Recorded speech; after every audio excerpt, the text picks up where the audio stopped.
sejarah sejarah lahirnya panitia 7, oke. Panitia 8, panitia 8 dan panitia 9. Yang selanjutnya semuanya ini disebut dengan panitia kecil.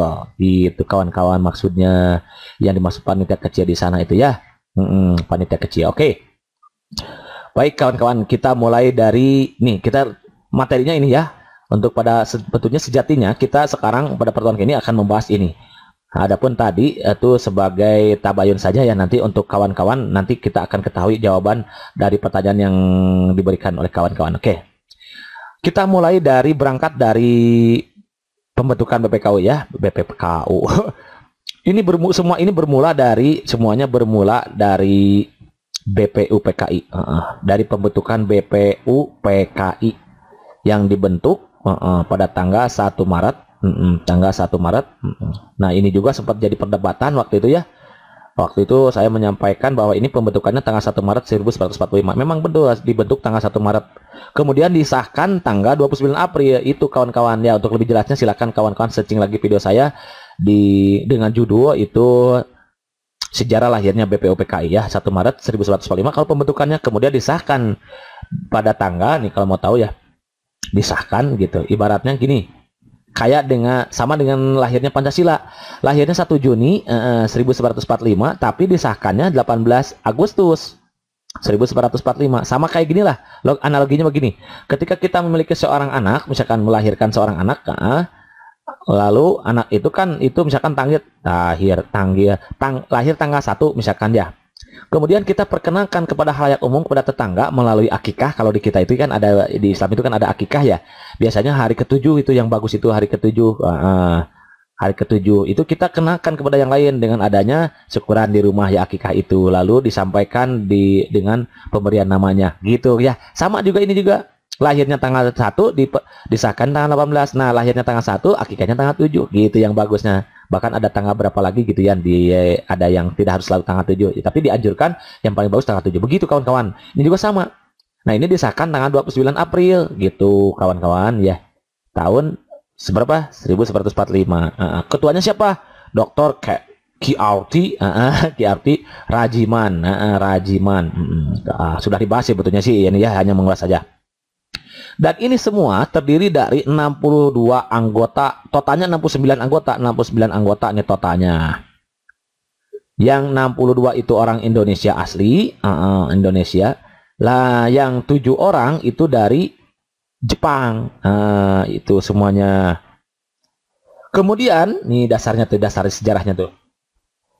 Karena pada sidang ke-1, sidang ke-1 itu yang dimulai tanggal 29 Mei, oke kita tulis lengkap aja ya, 29 Mei 1945 sampai 1 Juni 1945, belum ditemukan kata sepakat, belum sepakat nih, belum, not yet gitu ya, belum, not yet sepakat gitu. Maka pada tanggal 1 Juni, ini 1945, pada akhir sidang ini, ya, di mana Soekarno waktu itu mengemukakan usulnya tentang dasar negara, 5 dasar negara. Silahkan kawan-kawan searching lagi video saya sebelumnya tuh, yang isinya 5 dasar negara itu yang dikemukakan oleh Insinyur Soekarno. Nah, maka dibentuklah panitia 9. Dibentuklah panitia 9, saya singkat pakai P9 ya. Nah, sebetulnya waktu itu saya menyebut panitia 9 itu sama dengan panitia kecil, Nah, panitia kecil yang dimaksud di sini adalah nih kayak gini. Panitia 7, panitia 8, panitia 9 itu merupakan panitia kecil. Kenapa disebut panitia kecil? Karena mereka ini merupakan panitia yang dibentuk dari semua anggota BPU PKI. Gitu kawan-kawan. Ya, ini adalah panitia kecil dari BPU PKI. Organisasi kecilnya dari BPU PKI. Makanya disebut panitia kecil semuanya ini. Adapun untuk panitia 7, nah ini lebih khusus, nanti kita akan ketemukan ya. Ini memang khusus diketuai, disebutnya panitia kecil khusus. Tapi panitia kecil perancang undang-undang, nanti berikutnya akan kita temukan, coba nanti ya. Nah, jadi kenapa waktu itu saya menyebut panitia 9 sebagai panitia kecil? Karena mereka ini memang panitia 7, panitia 8, panitia 9 itu adalah semuanya panitia kecil. Panitia kecil dari mana? Dari BPU PKI yang besar ini ada 69. Nah, BPK ini dibentuk, dipecah gitu, dibagi-bagi, dibuat panitia-panitia kecil. Nah, gitu diantaranya panitia 7, panitia 8, panitia 9, dan semuanya ini dilakukan untuk mempersiapkan untuk mempersiapkan apa? Untuk melahirkan gitu, mempersiapkan dan melahirkan rumusan dasar negara yang nanti diproklamirkan pada tanggal 17 Agustus gitu kawan-kawan ya. Jadi alasan waktu itu kita manggil panitia 9 panitia kecil karena ini tadi. Oke, nanti kita ketemu lagi nih lebih lanjutnya ya. Nah, dari sini kemudian ya panitia 9 nah pada tanggal 22 Juni mengadakan nih 1145 ya, 1945 mengadakan sidang. Sidang yang pertama kalinya di mana? Di kediaman Soekarno, di kediaman Insinyur Soekarno nih. Jadi panitia 9 dan panitia kecil itu panitia kecil dari BPKI, bagian-bagian dari BPKI gitu maksudnya. Sidang di kediaman Insinyur Soekarno. Yang kemudian ditetapkanlah pada tanggal 20 Juni ini sebuah rumusan dasar, ditetapkan sebuah rumusan dasar yang diberi nama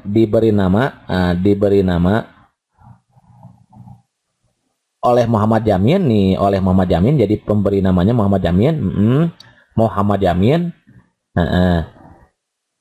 sebagai Piagam Jakarta. Nah, ini kawan-kawan nanti di mana isi dari Piagam Jakarta ini, sila pertama mengalami perubahan. Nanti akan ketemu. Nah, kenapa? Siapa? Apakah Maramis? Apakah Muhammad Hatta? Kita akan ketemu ya. Nah, ini dia. Jadi ditetapkan rumus dasar yang diberi nama oleh Muhammad Yamin, Piagam Jakarta itu. Gitu kawan-kawan ya. Kemudian, understand up here? Ya, jadi sedih, mantap gitu. Bingung, minimal bingung dulu karena bingung tandanya kita berpikir gitu ya. Nah, itu dia. Nah, Piagam Jakarta itu Muhammad Yamin gitu. Kemudian ini apalagi ya? Kemudian untuk anggota panitia 9 kan sudah disampaikan pada pertemuan sebelumnya ya. Tinggal ingat sebuah kata apa kemarin? Hayam abi suka salim. Wah, gitu kan ya. Ini silakan kawan-kawan yang baru datang, yang baru mampir di channel ini, silakan searching cara mudah kita mengingat anggota panitia 9 dengan judul Sejarah Panitia 9. Silakan. Oke. Lanjut. Oke. Setelah sampai sini lalu PKI itu kemudian kemudian BPUPKI ngapain? Melaksanakan sidang kedua nih, pada tanggal berapa, pasti ingat? Iya betul, 10 sampai 17 Juli 1945. Membahas apa isi sidang itu? Isi latar belakangnya apa maksudnya? Jadi waktu itu sidangnya membahas mengenai rancangan undang-undang dasar RUU UUD gitu ya, dan rencana lain ini sebetulnya hanya mengulang saja yang ini mah ya. Silakan kawan-kawan pelajari lagi di sejarah lahirnya panitia 9 sebelumnya. Yang berhubungan dengan kemerdekaan, rencana lain yang berhubungan dengan kemerdekaan Republik Indonesia. Oke, nih juga diantaranya pembelaan negara dibahas di sini ya, pembelaan negara, kemudian mengenai ekonomi dan keuangan.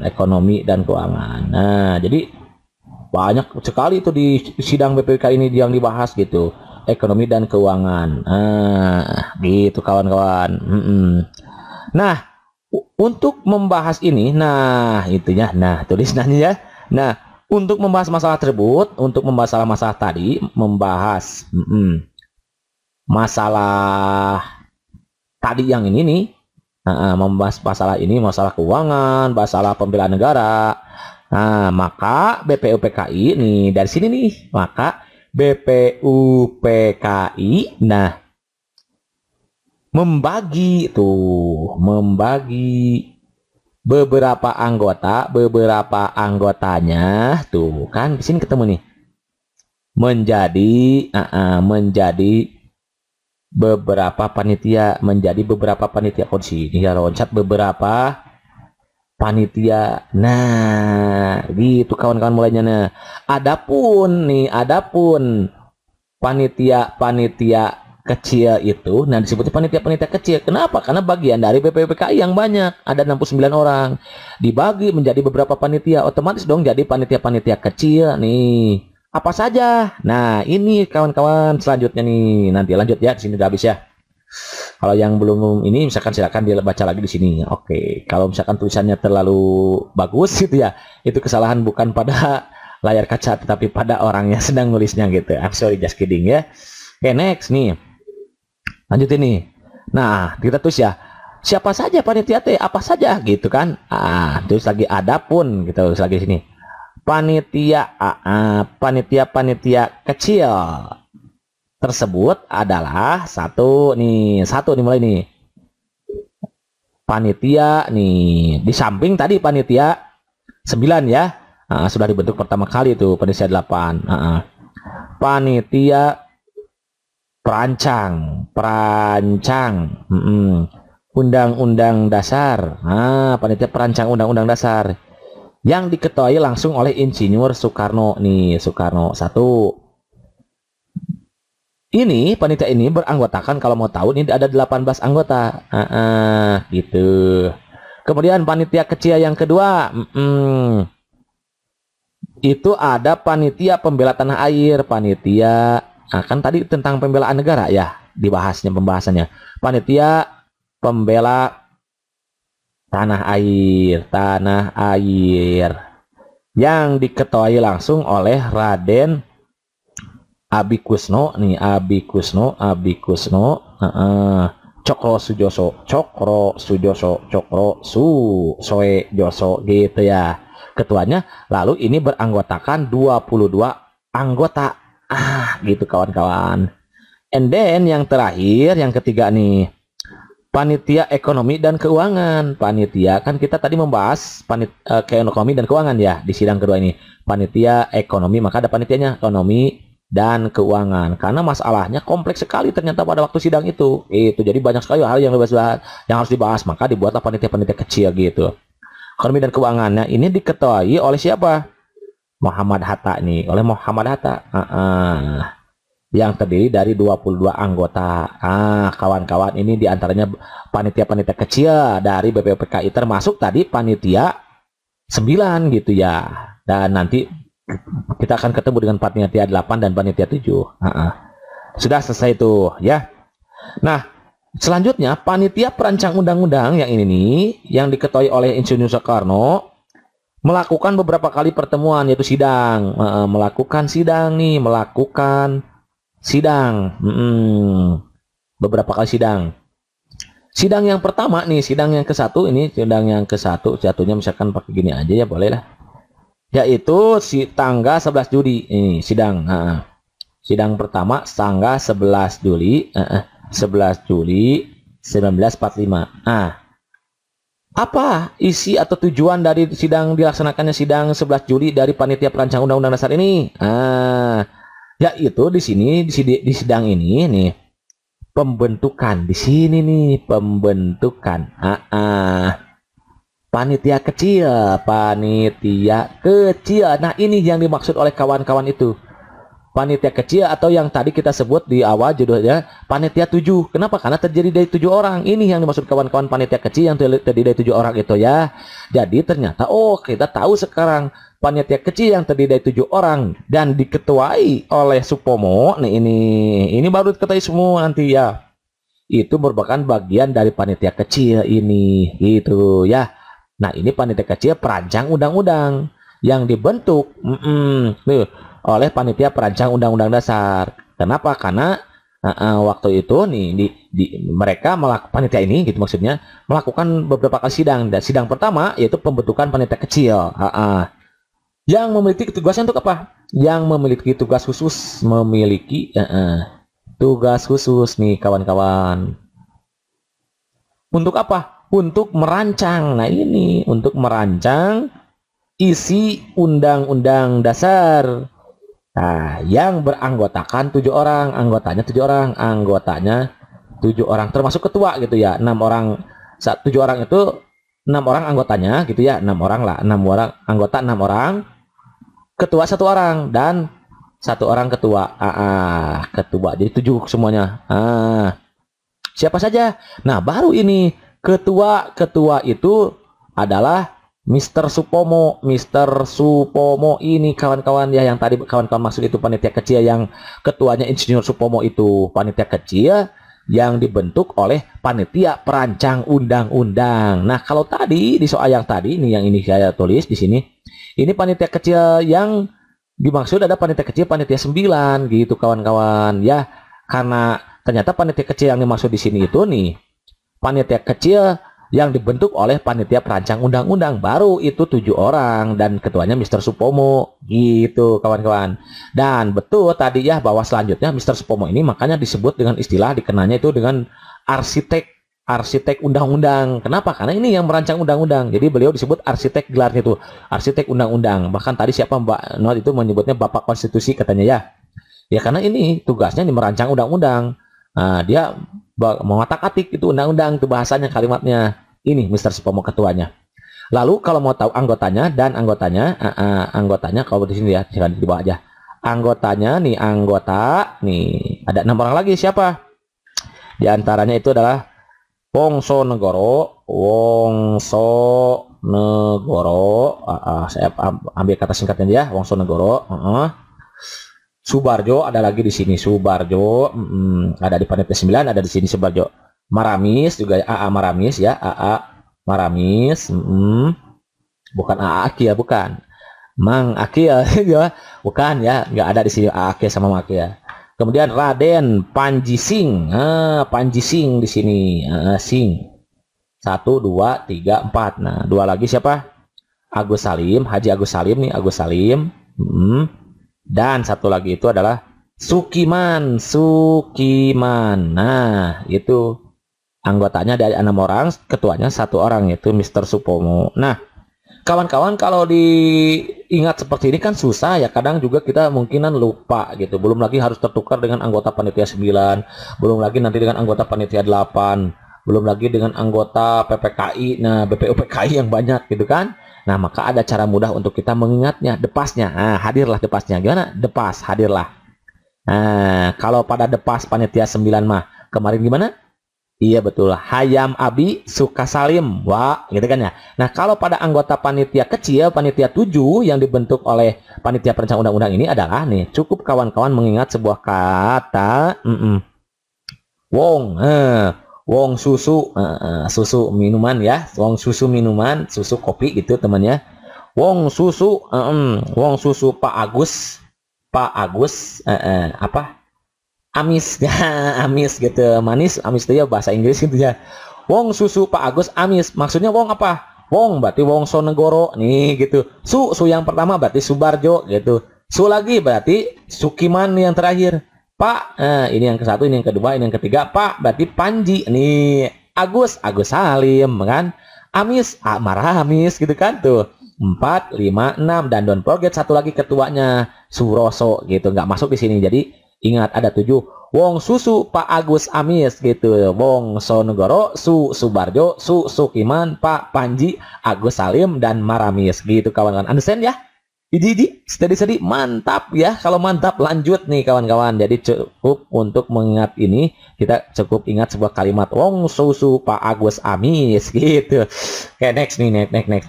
Di sini sudah habis nih. Lanjut nih. Nah, kemudian itu sidang pertama.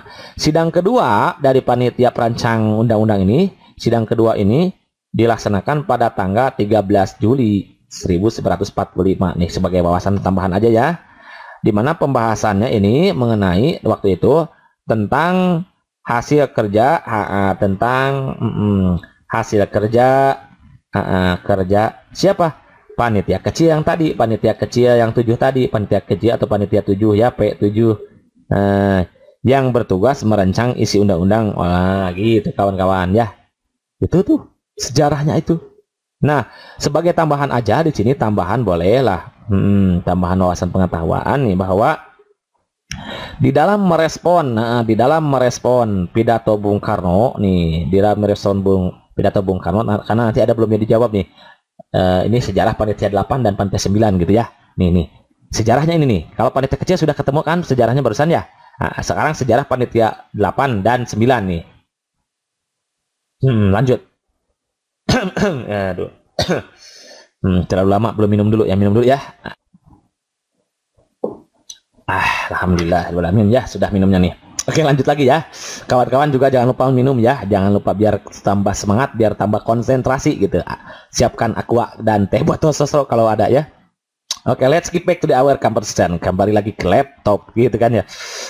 Nah, dalam merespon pidato Bung Karno tanggal 1 Juni 1945 itu yang tentang 5 asas negara itu, dasar negara itu, yang kemarin kita singkat itu ya ada, silakan kawan-kawan searching lagi lah ya. Maka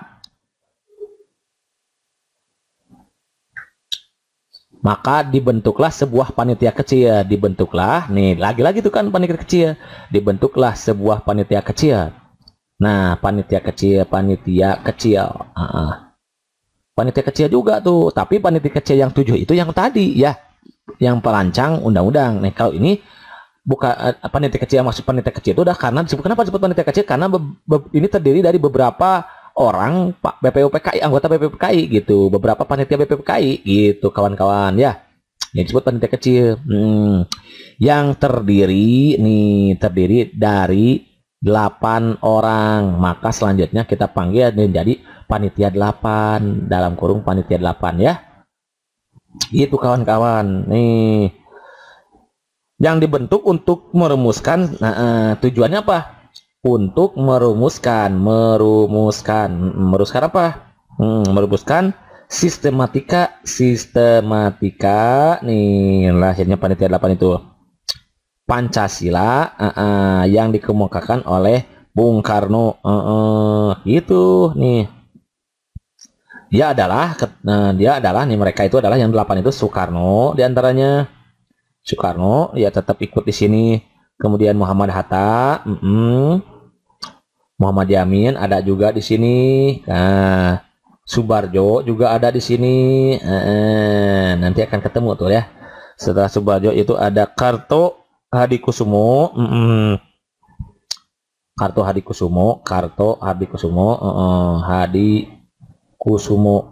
Koe Sumo, Soemo gitu ya.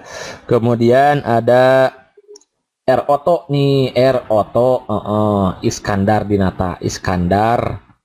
Nah, ini Iskandar Dinata. Oke. And then Maramis ada lagi di sini. Maramis. Maramis ada lagi di sini. Dan ada Ki Bagus nih, Bagoes gitu ya, Ki Bagus apa? Hadikusumo. Hadikusumo. Ki Bagus Hadikusumo. Koe Sumo. Kemudian yang terakhir itu ada Wahid Hasim Salim. Yang ada kan pada itu berapa nih? Soekarno 1, Hatta 2, Yamin 3, Subardo 4, Karto Hadikusumo 5, Oto Iskandar 6 gitu ya. Maramis 7, Ki Bagus 8. Ki Bagus Hadikusumo 8. Ada berapa tuh? Pertama itu Soekarno, kemudian Hatta, Mr. Muhammad Yamin nih, bukan. Kemudian M Sutarjo ya, sorry nih di sini apa nih? Subarjo ya, gak ada Subarjo di sini, sorry. Namanya Sutarjo Karto Hadikusumo nih, ini Karto Hadikusumo itu bersatu jadi Sutarjo. Nah, Sutarjo. Jadi Soekarno ke-1, Hatta ke-2, Muhammad Yamin ke-3, Sutarjo Karto Hadikusumo ke-4, Oto Iskandar Dinata ke-5, Maramis ke-6, Ki Bagus Hadikusumo 7, dan Wahid Hasim itu yang ke-8 tuh. Makanya semua disebutnya kan ada 8 orang disebut panitia 8 gitu kawan-kawan ya. Ada 8 orang nih. Kemudian nih. Nah, tetapi dalam kenyataannya ternyata Insinyur Soekarno juga nih kawan-kawan. Soekarno juga membentuk panitia 9 nih, panitia 9 gitu, yang terkenanya itu panitia 9 ya. Panitia 9 gitu. Di antaranya nama-nama anggotanya yang sudah kita kenal itu dengan rumus depasnya kemarin apa? Iya betul, Hayam, Hayam, Abi, Suka, Suka Salim kan? Wah, gitu kan ya. Nih, Hayam, Hatta, Yam, Yamin, Maramis. Ini yang ke satu, yang kedua, yang ketiga kan Abi, Abi Kusumo, Abi Kusno gitu ya. 4. Subarjo 5. Kahar Mujakir 6 tuh kan. Salim Agus Salim 7. Wahid Hasim tuh 8. Satu lagi don't forget ketuanya yaitu Soekarno. Gitu kawan-kawan ya. Jadi di samping dibentuk sebuah panitia kecil yang terdiri dari 8 orang yang kita sebut dengan panitia 8 ini ya, dalam kaitannya untuk merespon pidato Bung Karno tanggal 1 Juni 1945 dalam merumuskan sistematika Pancasila Bung Karno ini, karena ternyata Pancasila yang kita kenal sekarang ini tidak begitu mudah, tidak semudah memutarbalikkan telapak tangan disusunnya. Jadi berbagai kejadian telah dilalui gitu, dari mulai yang menyenangkan, menggembirakan, kesedihan juga bersatu bercampur aduk mungkin di sini gitu ya kawan-kawan nih. Jadi tidak semudah yang kita pikirkan ini. Dibuat panitia 8. Nah, di samping adanya panitia 8 juga, Insinyur Soekarno membentuk panitia 9. Nah, yang diketahui oleh beliau anggotanya ini yang sebutkan. Tujuannya apa? Nah, harapan ada harapannya, ada tujuannya. Nah, harapan Bung Karno saat itu, nih, harapan Bung Karno saat itu, harapan Insinyur Soekarno gitu, membentuk panitia 8, Max ya, Max panitia 8 dan panitia 9 saat itu nih adalah untuk keseimbangan, atas nama keseimbangan nih, keseimbangan antara kaum apa? Kaum nasionalis murni,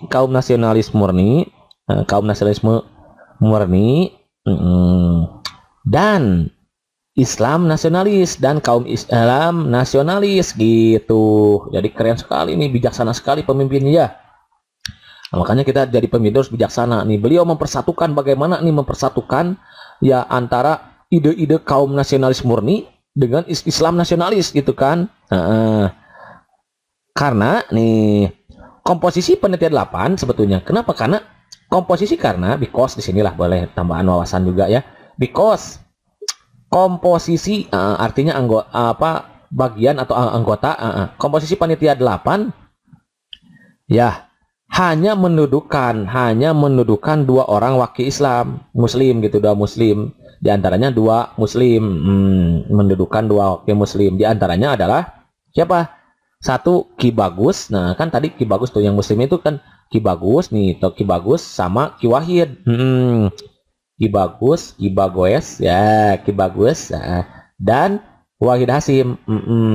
Kalau di panitia 8 itu.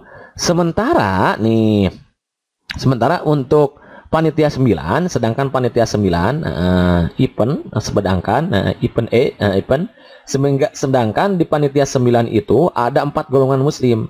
4 golongan muslim yaitu diantaranya Wahid Hasim, kemudian ada Kahar Mujakir, terus Agus Salim kan ya di panitia 9 itu, dan Abi Kusno nih, Nah, apresiasi Bung Karno ini terhadap wakil golongan Islam dikarenakan apa?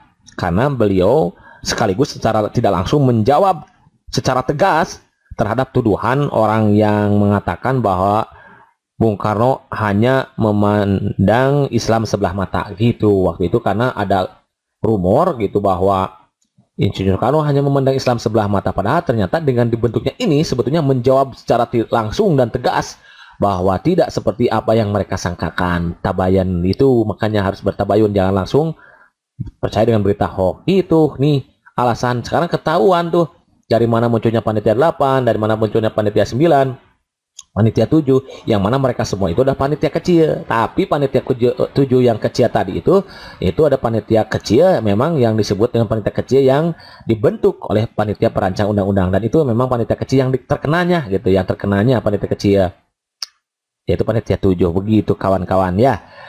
Oke, untuk menjawab barangkali ini cukup ya untuk menjawab pertanyaannya. Kemudian yang satu lagi ini kalau mau tahu nggak apa-apa ya. Siapa yang mengusulkan atau orang pertama kali memprakarsai diubahnya sila ke-1?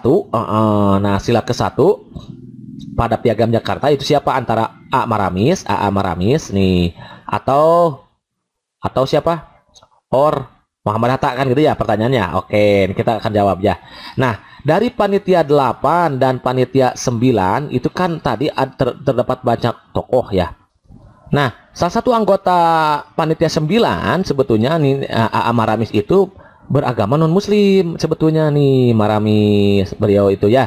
Jadi siapa yang mengusulkan untuk diubah nih ya, kita akan tahu ya.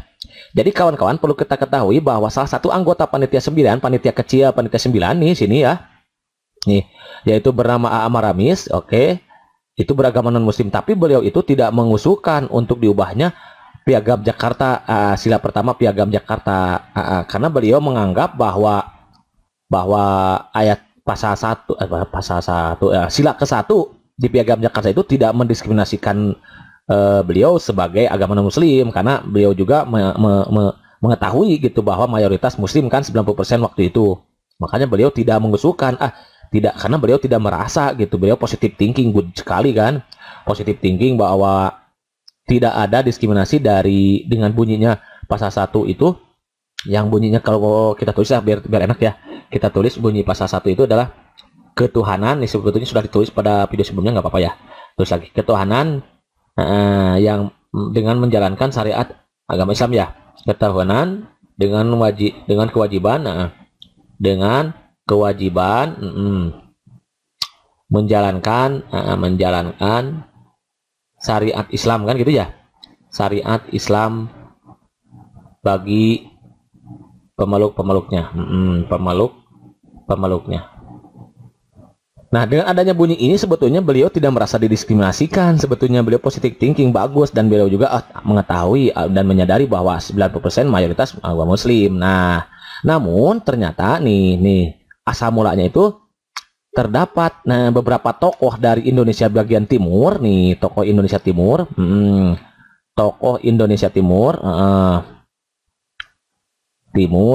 yang menyatakan kurang setuju dengan bunyi sila pertama ini. Nah, dan mengancam kalau ini tidak diubah, maka mereka akan mendirikan bangsa sendiri, negara sendiri.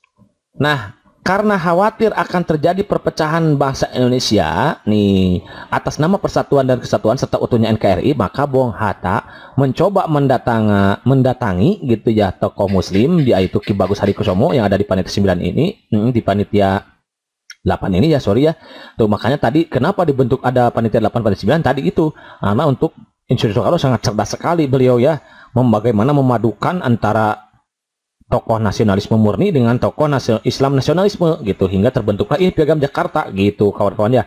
Nah, akhirnya Muhammad Hatta nih yang datang langsung menemui tokoh tadi ya, yang diketuai oleh Ki Bagus Hadikusumo waktu itu ya, yang dituakannya barangkali itu saat itu. Ki Bagus Hadikusumo. Namun waktu itu memang sulit sekali ya, karena tentunya kita waktu itu menginginkan bahwa kewajiban menjalankan syariat Islam tetap ada di sila pertama gitu. Namun Muhammad Hatta tidak putus asa. Beliau waktu itu ya meminta bantuan kepada Kasman Singodimejo, di mana Kasman Singodimejo ini merupakan teman dekatnya Ki Bagus. Nah, beliau meminta bantuan kepada Kasman Singodimejo untuk melunakkan hati Ki Bagus, dan akhirnya ternyata hasil itu membuahkan hasil gitu. Hasil gitu, dan ternyata membuahkan hasil gitu ya, bahwa akhirnya kita para ulama saat itu merelakan gitu untuk menghapus beberapa kata yang ada di sila pertama itu, yang akhirnya diganti dengan ketuhanan yang Maha Esa saja, yang asalnya ketuhanan yang dengan kewajiban menjalankan syariat Islam bagi pemeluk gitu ya. Makanya beberapa tokoh waktu itu mengatakan bahwa Pancasila adalah warisan dari bangsa umat muslim. Nah, katanya kalau nggak salah itu ya, kutipannya itu kalau nggak salah, tidak berarti benar gitu kawan-kawan ya. Jadi tetap yang mengusulkan pertama kali itu adalah Muhammad Hatta, bukan AA Maramis. Kalau AA Maramis itu santai saja waktu itu, karena beliau tidak merasa didiskriminasikan gitu ya. Aduh, ngomongnya susah nih. Jadi tidak merasa seperti itu. Jadi beliau positive thinking dan menyadari karena beliau itu kan minoritas dari gitu, dari bangsa yang ada waktu itu gitu kawan-kawan ya. Oke, barangkali itu saja yang bisa disampaikan dalam kesempatan ini. Mudah-mudahan bermanfaat dan cukup mengatasi sedikit kebingungan-kebingungan yang dihadapi kawan-kawan di saat menghadapi tes wawasan kebangsaan, khususnya untuk materi panitia 9 tadi kan ya. Oh, ternyata terjawab sudah sekarang ya, bahwa yang mengusulkan ini adalah bukan Amar Rais tapi tetap Muhammad Hatta atas desakan tokoh-tokoh di Indonesia Timur. Kemudian panitia kecil nih, panitia kecil lagi-lagi diulang sebagai penutup aja ya sebelum diakhiri. Panitia kecil itu semuanya panitia kecil bahasanya. Panitia kecil, panitia kecil, panitia 7, panitia 8, panitia 9, itu panitia kecil semua. Nah, panitia kecil itu 7 itu kan panitia kecil yang terkenanya itu. Ini panitia kecil yang terkenanya. Panitia kecil yang terkena, panitia kecil yang terkenanya karena ini yang merancang undang-undang gitu. Nih panitia kecil yang merupakan bentukan dari panitia perancang undang-undang juga ini yang dikena gitu itu ya. Memang ini ada 7 orang kan, 7 panitia 7 disebutnya, diketahui oleh Supomo yang merupakan arsitek undang-undang gitu kawan-kawan ya. Jadi sekarang terjawab sudah semuanya. Oke, barangkali itu saja dulu yang bisa saya sampaikan dalam kesempatan ini sebagai pengantar tidur kita. Ini agak lama, mudah-mudahan bermanfaat.